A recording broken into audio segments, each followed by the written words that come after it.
அனைவருக்கும் வணக்கம்.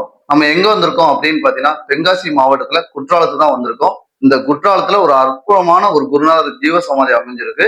சுவாமி பேரு என்னன்னு பாத்தீங்கன்னா, மௌன குரு சுவாமி. சுவாமி வந்து அந்த காலத்துல பாத்தீங்கன்னா சித்த வைத்தியம் இது பண்ணியிருக்காங்க.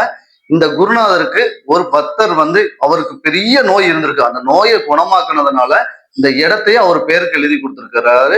அப்படி இடத்துல இந்த குருநாதர் ஜீவசமாதி அமைஞ்சிருக்கு. இவங்களோட வம்ச வழியில பாத்தீங்கன்னா பல பேருக்கு வந்து குருநாதர் அப்படின்னா குருன்னு தான் பேர் விட்டுருக்காங்க. இவங்க வம்ச வழியில இப்பவும் குரு பூஜை நடத்துறாங்க.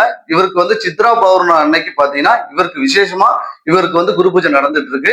அதே மாதிரி இங்கு உள்ள மாவட்டத்தில் உள்ள மக்களுக்கு தென்காசி மாவட்டத்துல பல பேருக்கு இந்த குருநாதருடைய அமைப்பு இங்க இருக்குங்கிறதே தெரியாது.